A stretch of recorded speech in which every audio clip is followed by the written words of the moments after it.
Hello' guys, জনাইছোঁ এটা খুব গুৰুত্বপূৰ্ণ খবৰ যে অসমৰ মাননীয় মুখ্যমন্ত্ৰী দেৱে LP UPত আৰু নতুন নিযুক্তি হ'ব।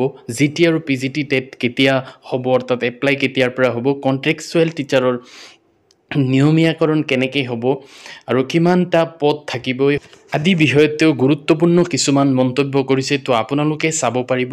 সম্পূৰ্ণ ভিডিঅ'টো চালে সকলো কথা বুজি পাব। তো বলক ভিডিঅ'টো আৰম্ভ কৰোঁ।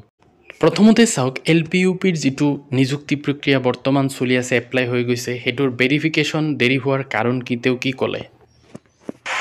আমি যেতিয়া বিজ্ঞাপন দিয়া সেই প্ৰক্ৰিয়াটো আগবঢ়াই নিয়াৰ মাজতে আমাৰ নিৰ্বাচন আহি গ'ল।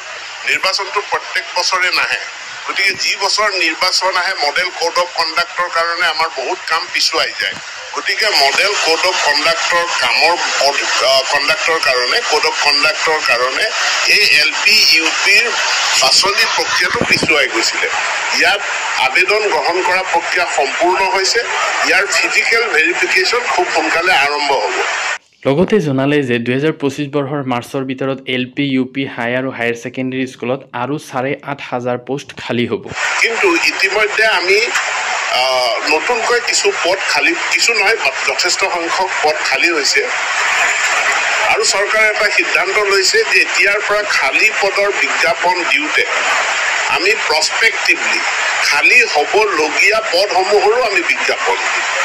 অৰ্থাৎ 31 মাৰ্চত 2025 আমাৰ LP UP আৰু ছেকেণ্ডেৰী গোটেইখিনি মিলাই প্ৰায় 8,500 পোষ্ট খালী হৈ যাব 31 মাৰ্চলৈকে। গতিকে আমি 31 মাৰ্চলৈকে ৰখি নাথাকি আমি যদি এতিয়াই বিজ্ঞাপন দিওঁ, তেতিয়াহ'লে খালী হোৱাৰ লগে লগে সেই সময়ত আমি তেওঁলোকক নিযুক্তি দিব পাৰিম। গতিকে সেই বিজ্ঞাপনটো খুব সোনকালে প্ৰকাশ পাব আৰু মই বিজ্ঞাপনটো যেতিয়া প্ৰকাশ পাব সকলোৱে আবেদন কৰিব পাৰিব।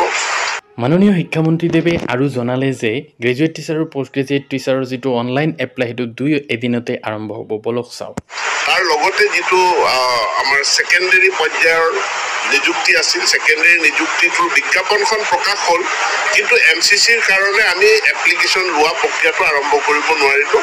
2 এদিনৰ ভিতৰত আৰু অনলাইন আবেদন গ্ৰহণ কৰা প্ৰক্ৰিয়াটো আৰম্ভ